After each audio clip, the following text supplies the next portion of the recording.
नमो अरिहन्ताणम् नमो सिद्धाणम् नमो आयर्याणम् नमो वज्रायाणम् नमो लोहे सवसागुणम् मोक्षमार्गस्य नेतारम् वेत्तारम् कर्मभूरताम् ज्ञातारम् विश्वतत्त्वानाम्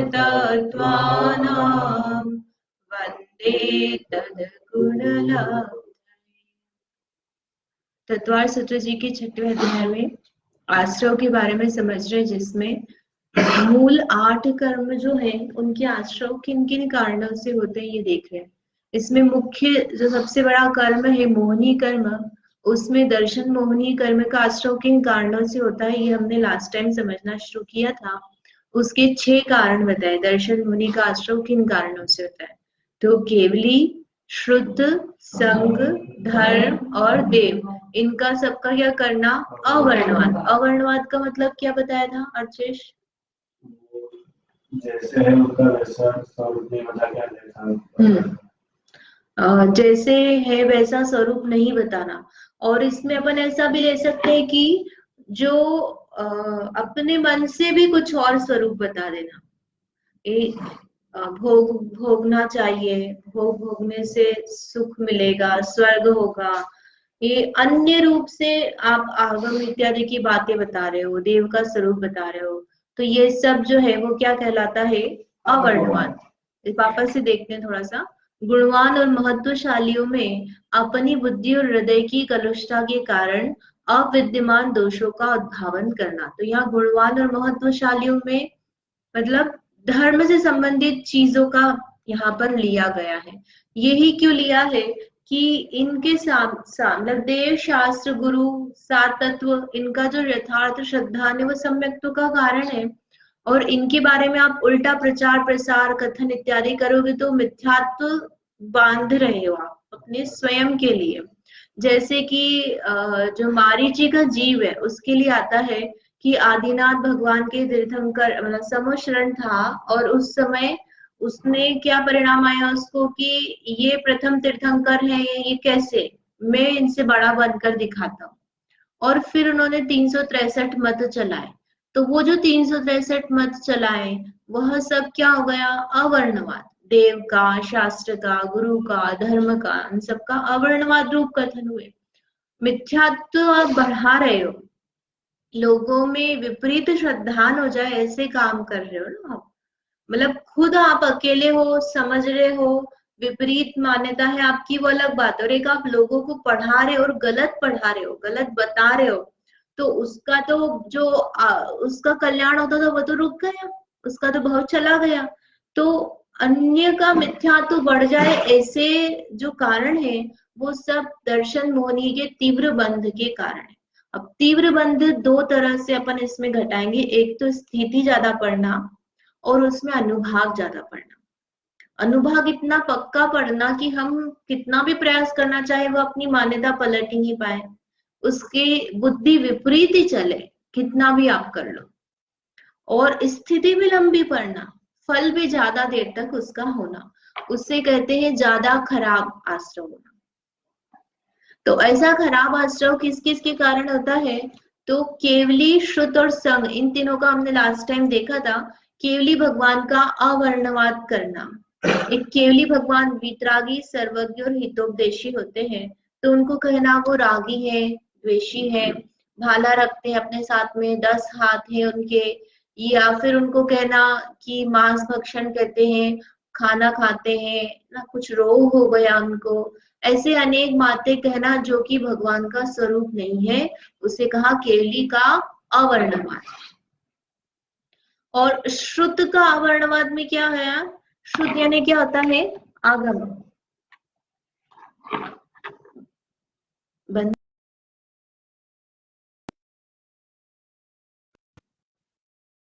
हो रहा है कि नहीं हो रहा है? डॉट दिख रहा है ना उसमें येलो। तो श्रुत यानी क्या होता है? श्रुत शास्त्र, जिनवाणी, आगम। जिनवाणी के बारे में या जिनवाणी में जो बात आई है उसको विपरीत कहना, ऐसा कहना कि रात को खाना खा सकते हैं, ऐसा जिनवाणी में आया है ना। कोई व्यक्ति कामी है तो उसको प्रेम दान करना क्या है? दान है, ऐसा जिनवाणी में आया है। ऐसी उल्टी उल्टी बातें कहना जिनवाणी का नाम लेकर के, वह क्या है? अवर्णवाद। किसका अवर्णवाद है? श्रुत का। फिर इसके बाद में तीसरा है संघ। संघ मतलब क्या होता है सरिता भाभी? मुनि संघ एक सामान्य संज्ञा। संघ चार प्रकार का बोलते हैं ना, चतुर्विध संघ। चतुर्विध संघ का मतलब क्या है?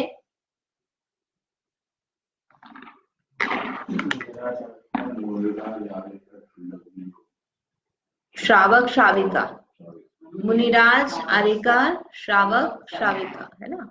इनका जो संघ है उसको कहते हैं चतुर्विध संघ।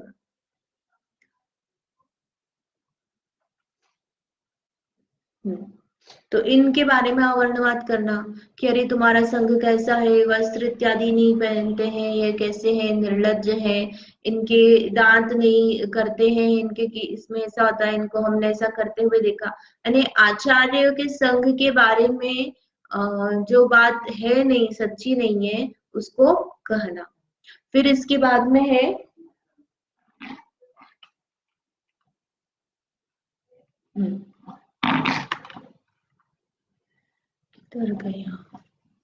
धर्म।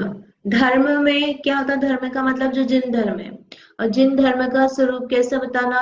उल्टा सीधा बताना। हिंसा इत्यादि से सहित है। और इसके जो उदाहरण है ना इसमें, देख अपन उदाहरण देखते हैं, आगम से देखते हैं।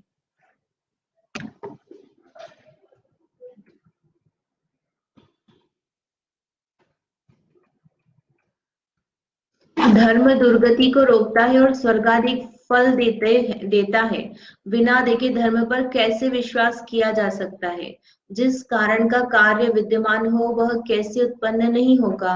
यदि धर्म सुखदायक है तो वह उत्पन्न होने के अनंतर ही सुख क्यों नहीं उत्पन्न करता है? जो बात आगम में धर्म की बारे में कही जाती है कि धर्म करने से सुख शांति मिलती है, आप और कोई बोले कि आप मंदिर में इतनी देर खड़े रहते हो, विधान करते हो, कहाँ धर्म में सुख है? कौन सा सुख है? आप ऐसे उपवास करते हो, व्रत करते हो और फिर बीमार हो जाते हो, आपको पेट दुखने लग जाता है और कमजोरी आ जाती है, फिर आप सुबह सुबह खाना खाते हो, इस तरह की बातें करे कोई तो बोले ऐसे क्या उपवास काम का, ये काय का धर्म तुम्हारा?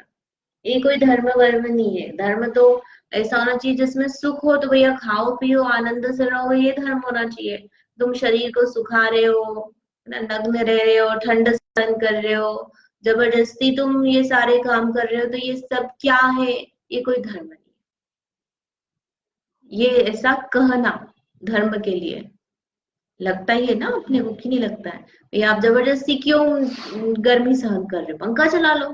जबरदस्ती ठंड क्यों सहन कर रहे हो? कपड़े पहन लो, वस्त्र पहन लो, ऊनी वस्त्र पहन लो। ऊनी नहीं पहनना तो आप स्वेटर, दूसरी चीजें पहन लो। ये ठंड क्यों जबरदस्ती सहन करना? परिश्रह क्यों सहन करना? मच्छर काट रहा है तो मच्छरदानी लगा लो। ये कैसा धर्म है तुम्हारा? मच्छरदानी में तो हिंसा भी नहीं होती है। तो धर्म है ना, एक सुख उत्पन्न करने वाला है, तो ये धर्म से तुमको सुख तो मिल ही नहीं रहा है, तुम दुखी हो रहे हो, तो ये कोई धर्म नहीं है, ऐसा कहना। उसको समझे बिना धर्म का अवर्णवाद करना। कोई धर्म में लगता हो तो उसको धर्म से हटा दे, ऐसे व्यक्ति जो ऐसे वचन कहे तो। अनंतर है ना उसके जस्ट बाद, मतलब अभी हमने जैसे फल में, जैसे आपने ध्यान किया तो अच्छा लग रहा है आपको, उसी समय अच्छा लग रहा है और बाद में भी अच्छा लग रहा है, तो ये कह रहे हैं कि यदि धर्म सुखदायक है तो वह उत्पन्न होने के अनंतर ही सुख क्यों नहीं उत्पन्न करता है? यानी हमको मोक्ष होने पर सुख क्यों मिल रहा है, अभी क्यों नहीं सुख मिल रहा है? पूजा करते हुए सुख क्यों नहीं मिल रहा है? विधान करते हुए, उपवास करते हुए, ऐसी बहुत सारी चीजों में हम लगा सकते हैं काय क्लेश परिश्रम सहन, उसमें तो हमको उस समय हमारे लिए तो ऐसे लगता है ना, हमको सहन करना पड़ रहा है, तो हमें सुख नहीं है, तो ऐसा कहना धर्म का अवर्णवाद है। ये धर्म दुर्गति को रोकता है, समझा नहीं तो सही बात है। ये देता है, बिना देखे धर्म पर विश्वास कैसे किया जा सकता है? अरे हम दुर्गति रुक गई हमारी, हमारा जो फल है हमको स्वर्ग मिलेगा। स्वर्ग किसने देखा? हमने देखा नहीं, तो हम विश्वास कैसे कर ले? ऐसा हमको करना है। नरक किसने देखा? देवगति किसने देखी? हम तो बस मनुष्य जन्म से देखते हैं, हमारे पाप का फल हमको मिलेगा, ऐसा किसने बोला? पाप का फल मिलेगा हमको, ऐसा किसने बोला? ये धर्म बोलता है, लेकिन धर्म जब दिख ही नहीं रही हमको नरक और स्वर्ग, तो हम कैसे विश्वास करें? ये ऐसा करना चाहते हैं। और इसके पहले चलिए ना, निर्गुणत्वादि कहना धर्म का अवर्णवादी का निर्गुण दर्शन चलता है, उसमें बोलते हैं कि निर्गुण रूप से है, और हमारा जो धर्म है वो कैसा है? निर्गुण है। निर्गुण बात है, उसके समझेंगे तो समझ में आता है कि गुण किसे कहते हैं, और हमारे धर्म में वो गुण नहीं है, इसलिए हमारा धर्म कैसा है? निर्गुण है। तो जिनेन्द्र द्वारा कथित धर्म निर्गुण है, इसके धारण करने वाले मरकर असुर होते हैं इत्यादि कथन करना धर्म का अवर्णवाद। और ये सबसे लास्ट में नीचे लिखा है ना, अहिंसा पर ही जोर देकर राष्ट्र को संत बना दिया है। मतलब तुमने, ये गांधी ने और ये तुमने मिलकर के इसको पूरे भारत को नपुंसक बना दिया। ये लड़ते ही नहीं है, इनमें कुछ वीरता ही नहीं, ये क्या धर्म धर्म धर्म लगा रखा है, अहिंसा लगा रखी। धर्म का सहारा लेकर तुम कैसे बन गए हो? भीरू, डरपोक बन गए हो, ऐसा कहना ये सब क्या? मिथ्या लांछन लगाना धर्म का अवर्णवाद। फिर इसके बाद में है, धर्म के बाद में सबसे लास्ट वाला देव। तो देव का बहुत सरल है। देव के बारे में हम अनेक प्रकार की कल्पनाएं जो करते रहते हैं, वो सब किस में आएगा? देव गति के जी। इसमें अपन पहले समझ लेते, फिर इसमें देख लेंगे। धर्म देव के लिए क्या लिखा है?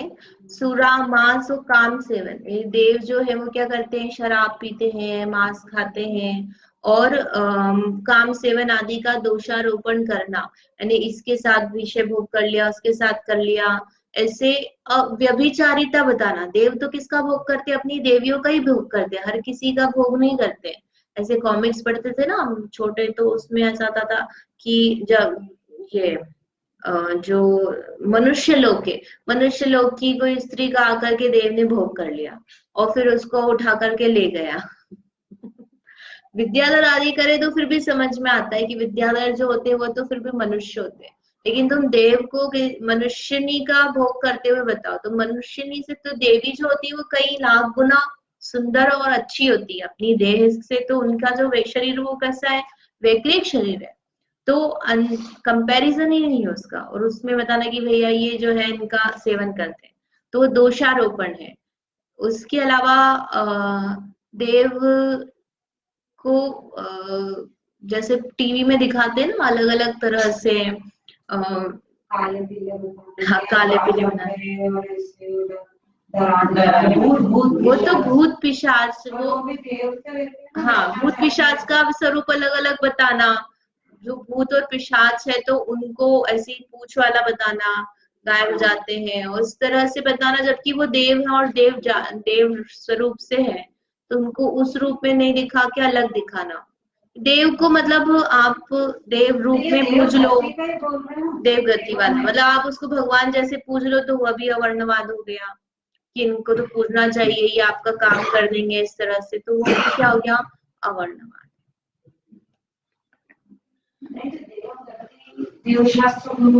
नहीं, वो आ गए ना, अरहंत देव में आ गए, क्योंकि ये देवों को हम भगवान समझ लेते हैं, या हम इन देवों का स्वरूप भी सही नहीं जानते हैं, तो ये अलग से लिया। तो मतलब यही है, ऐसा नहीं। देखो आगे क्वेश्चन लिखा हुआ ना नीचे, कि क्या खाली केवली का ही इनका ही अवर्णवाद होता है क्या, कि नहीं और का भी हो सकता है? और अवर्णवाद मतलब क्या?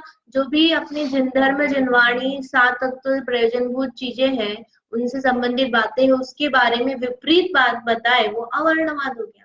तो 6 मुख्य रूप से बताइए, बाकी सारी चीजें इसी कैटेगरी में आ जाएंगी ना। अवर्णवाद में जैसे स्त्री लिखा है ना, स्त्री, वस्त्र, इत्र आदि सुगंधित पदार्थ, पुष्पमाला और वस्त्रालंकार, यही सुख के कारण है। आप भोग आदि को बढ़ा रहे हो, आगम में आया है कि गृहस्थ होकर के करना चाहिए, या आदिनाथ भगवान का आश्चर्य लोग यार इन्होंने 83 लाख पूर्व तक तो क्या किया, गृहस्थ थे, इतने बच्चे बीवी ये सब हुए, तो अपने को भी क्या करना चाहिए, अपने को भी शादी करनी चाहिए, पूरे हो जाए, फिर अपन 60 साल के होंगे तो अपन दीक्षा लेंगे। तो ये क्या हो गया, तो सिर्फ देव का ही होता है ऐसा नहीं है, भोगों का भी हम उसके निमित्त से कर देते हैं। इन पदार्थों का अभाव होने से सिद्धों को सुख नहीं है। अब तुम शरीर ही नहीं है तो सिद्ध भगवान कैसे सुख भोगेंगे, ना तो वो सूंघ सकते हैं, ना उनका शरीर है, तो रूप रंग रस कुछ भी नहीं है, वस्त्र भी नहीं पहन सकते। अब वस्त्र तो हमारा जान है, और सिद्ध भगवान के वस्त्र ही नहीं पहन सकते, मूर्ति के दिखेंगे ही नहीं, तो काय का सुख, पहचान में नहीं आता, अस्तित्व ही चला गया। ऐसी कुछ भी बातें कहना, वो सब किसी भी मतलब अवर्णवाद में आ जाए।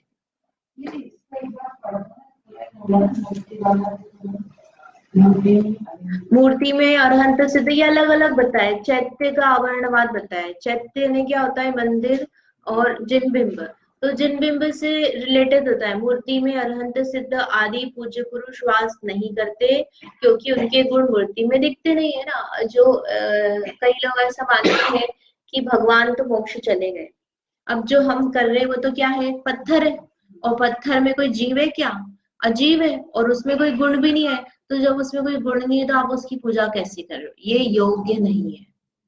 जबकि वो कैसा होता है, स्थापना निक्षेप कर ली ना हमने, हम लौकिक में बहुत सारे काम ऐसे कर रहे हैं, तो हम फिर अपने परिणामों की स्थिरता लगाने के लिए जिन प्रतिमा का उपयोग क्यों नहीं कर सकते।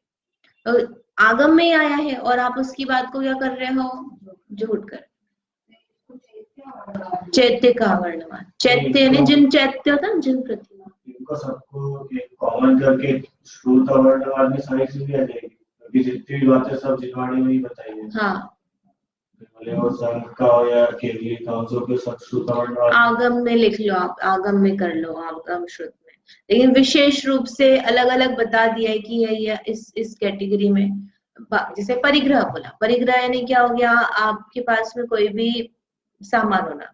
फिर अपन ने विशेष दास भेद किए ना, क्षेत्र, मकान, सोना, चांदी, धन धान्य, दास दासी, ये सब भेद किए कैटेगरी, तो वही होती है 10 नहीं बात। फिर उसके अलावा कितनी सारी चीजें सब अलग अलग है।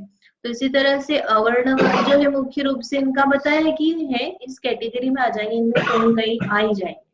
अरहंत के अवर्णवाद में आ जाएगा चैत्य का अवर्ण, अरहंत का अवर्णवाद हो गया ना, अरहंत प्रतिमा सहित जो है, गुण सहित है, समोषण का प्रतीक बोलते हैं, और आप उसको कह रहे हो कि ये तो क्या है, अचेतन है, इसमें कोई गुण नहीं है।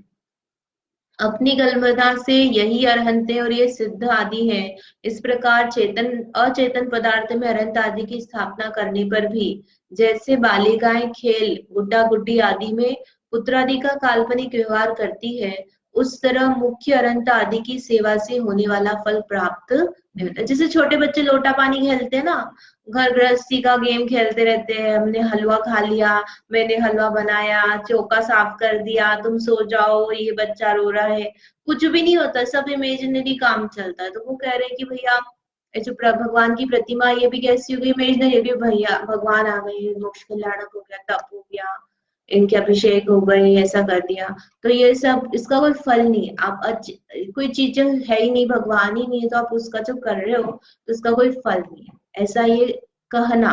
जबकि क्या है, परिणामों की स्वच्छता के लिए मैं करता अभिषेक है ना, जिन बिंब मतलब अपने परिणाम की स्वच्छता ही हो रही है ना, भले ही वहां पर क्या है, प्रतिमा है, वास्तविक नहीं है, लेकिन ऐसा होने पर भी मेरे परिणाम की स्वच्छता है और मुझे उसका फल है। और यहाँ पर ये क्या कर रहे हैं कि कोई फल नहीं है, तो यह अवर्णवाद हो गया, चैत्य का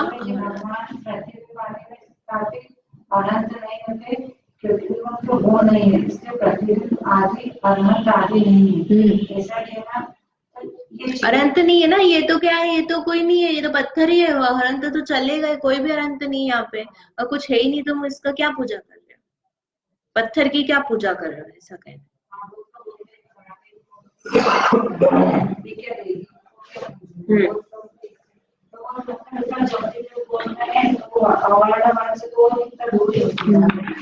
इसलिए तो उसको तीव्र आश्रव का कारण कहा है, दर्शन मोहनी के तीव्र आश्रव में ये मुख्य कारण है। फिर अन्य छोटे छोटे तो लेंगे से। देखो इसमें नीचे और लिखे विशेष ना, घर में एक शुद्धात्मा की अनुभूति मानना, घर में हमको शुद्धात्मा का अनुभवन हो सकता है, मोक्ष भी हो सकता है, ऐसे झाड़ू लगाते लगाते हो जाता है, स्टिफ हो जाता है ना ऐसे। और सम्यक दर्शन होने के बाद केवल ज्ञान अंश रूप में घाटित रहता है, ऐसा मानना। अलग अलग चलते हैं, कहीं कहीं कोई कोई किसमें एक्सेप्शन आ जाता है, पता इसमें मोक्ष मार्ग प्रकाश शक्ति में भी पढ़ा था ना कि अभी मुझे केवल ज्ञान है या मुझे थोड़ा केवल ज्ञान है, इस तरह से मानना। तो यह मानना तो ठीक है, तुम कहो तो ये क्या हो गया, अवर्तमान। देवों के 10-10 हाथ बना देना, दाढ़ी मूछ बना देना। अब दाढ़ी मूछ देवों के होती ही नहीं, बाल ही नहीं होते, और बाल ही नहीं होते, नहीं देवों के, न देवियों के, न नारकियों के, किसी के बाल नहीं है। मनुष्य तिलक जगह सिर पे नहीं है तो मूछ दाढ़ी के काय के क्या। हाँ बनाता ना उस दिन सम्मोषण लगता है वहां करके 10 जो भूमि रहती है उसको लेटने के लिए आते हैं, तो उसमें ऐसे ही बताते हैं। कैसे? पंच कल्याण में देखा मैंने, बिना बाल के, नहीं काले कपड़े पहना के लंबे लंबे बाल, वैसे भी देव वो तो ऐसे सुंदर ही रहते हैं ना, बाल ही रहते हैं, सुंदर रहते हैं। हाँ। भले उनके कलर अलग हो सकते हैं, मतलब जैसे जो नीचे भवनवासी देव है ना, तो उनके देवों के कलर हरा कलर है, ऐसे अलग अलग 6 लेशिया वाले कलर हो सकते हैं। वे क्रिया भी कर लेते, वो सुंदर भी बन जाते मूल में, लेकिन उनके कलर अलग होते हैं। विक्रिया से बाल ला सकते, हाँ। बेलो ये देवों के सम चतुरस्र संस्थान और संघन होता है। क्षेत्रपाल, दुर्गा, काली आदि की स्थापना करना देवों का और अवर्णवाद है, क्योंकि देवों के समचतुरस्र संस्थान, समचतुरस्र संस्थान यानी कि सब रैशनल होगा, जो हाथ है, गर्दन है, सिर है और बराबर होंगे, एक्स्ट्रा नहीं होते। समचतुरस्र संस्थान है तो 5 उंगलियां तो 5 ही रहेंगी, 5 की 10 नहीं हो जाएगी एक हाथ में, और 10 हाथ नहीं हो जाएंगे। विक्रिया भले ही कर ले, लेकिन उनका स्वरूप जो है वो तो एक मनुष्य जैसा सुंदर जैसा रहता है, वैसा नहीं। ठीक है, इसमें देवों की स्थापना करना है, देवों का वर्णवाद है। देव का भी आ जाएगा और उसमें अरहंत का भी आ जाएगा। तो स्थापना करके उसको वाद कहना, मतलब प्रचारित करना कि ये तुम इनको पूजो, ये भगवान है, देव है ना, देवों को पूजा नहीं जाता, लेकिन कहना कि तुम इनको पूजो, ये भगवान है, ऐसा करना। ऐसे दुर्गा माता को पूजते हैं, काली माता को पूजते हैं, ऐसे क्षेत्रपाल को, पद्मावती को पूजना उस रूप में, भगवान के रूप में, ये तुम्हारा। तो इस तरह से ये दर्शन मोहनी का आश्रव का कारण बताया। तो इसमें देखते हैं तत्वार सूत्र जी में, यदि आखिरी में दिया हो तो चारित्र दिया, असता वेद नहीं है, दर्शन मोह के अलग से नहीं दिए, चारित्र मोहनी के दिए, उसी में हो गए जो गए। 25 और वो 7 भेद जो पढ़े थे दर्शन मोहनी के, तो उससे भी इसमें रिलेटेड हो सकता है। 25 और 7 कौन से? दर्शन मोहनी के भेद बताया था ना। हाँ, दर्शन मोहनी के 3 भेद है, मोहनी कर्म के जो 28 भेद है, दर्शन मोहनी, चारित्र मोहनी। तो दर्शन मोहनी के ये हो गए। अब चारित्र मोहनी के आश्रव के कारण बताते, दोनों का अलग अलग कारण है। दर्शन मोहनी श्रद्धान को विपरीत करता है, और चारित्र मोहनी जो राग द्वेष जो है उसको उत्पन्न करता है, वीतरागता नहीं होने देता है। तो उसके फलस्वरूप क्या होगा कि आपको मिथ्यात्व जो है, मिथ्यात्व का आपको 70 कोड़ा कोड़ी, सागर, अनुभाग भी, तीव्र बंध, ये सब बंद हो।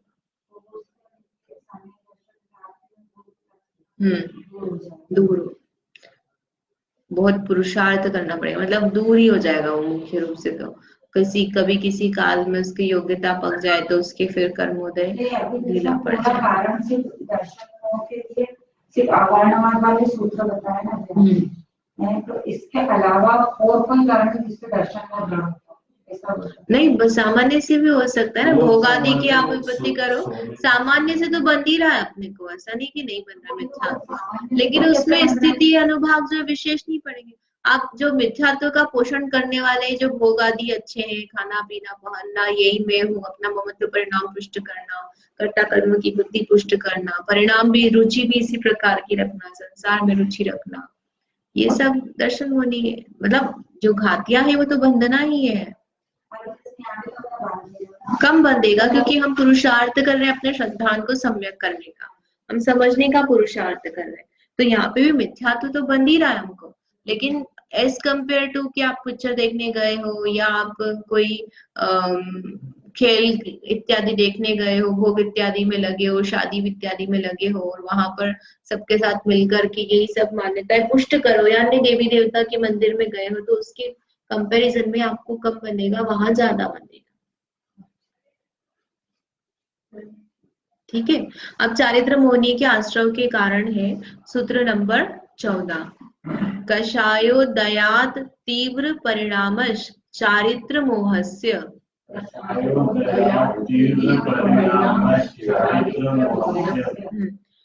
कषायोदयात्, तो जो है वो य के साथ एक बार पढ़ना, कषायोदयात् तीव्र परिणामश्च चारित्र मोहस्य। कैसे पढ़ते हैं?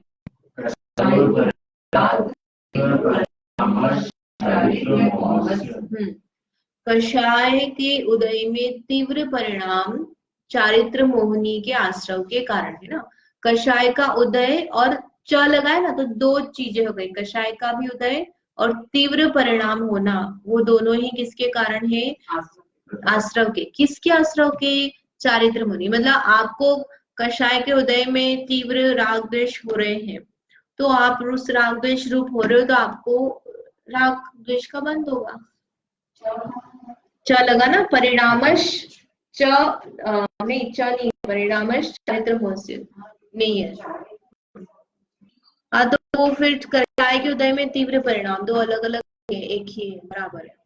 तो कषाय के उदय से होने वाले तीव्र परिणाम चारित्र मोहनी के आश्रम के कारण। चारित्र मोहनी दो प्रकार का है, एक तो है कषाय और एक है नौ कषाय। ये कषाय कितने प्रकार की? 16 है ना। अनंतानुबंधी, क्रोधमान, मायालोभ, अप्रत्याख्यान, प्रत्याख्यान, संजुलन, ये वाली 16 कषाय।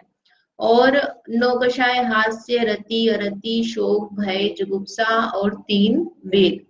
तो इसमें सबका हास्यादि अलग अलग बताया है। हास्य का कारण, भय का, जुगुप्सा का, स्त्री वेद, पुरुष वेद, इनके अलग अलग बताए हैं। थोड़े थोड़े से बताए हैं विशेष, और जो क्रोध आदि इनके सामान्य, तो इनके अपन नेक्स्ट कल जो है क्लास उसमें देखेंगे। अभी नया ही शुरू होगा ना, तो इसलिए फिर कल से शुरू करेंगे। कुछ प्रश्न इसमें? ये खास है ना, ये इसको आप मिस मत करना, क्योंकि दर्शन मोहनी, चारित्र मोहनी जो है विषय, मतलब ये मुख्य रूप से है। बाकी कर्म तो क्या है कि हम कर रहे हैं तो बंध ही रहे, लेकिन यहाँ पर हम पुरुषार्थ कर सकते हैं कि इनके निमित्त से हमारा श्रद्धान सम्यक होता है, किस तरह से हमारे राग द्वेष इत्यादि परिणाम चारित्र मोहनी और दर्शन मोहनी और नहीं बनते, ऐसा हम क्या करें, कैसे ध्यान रखें। तो इसलिए ये विशेष समझनी होगी। ठीक है। जावाणी के ज्ञान ते सोचे लोकालो, सो वाणी बस सदा देत।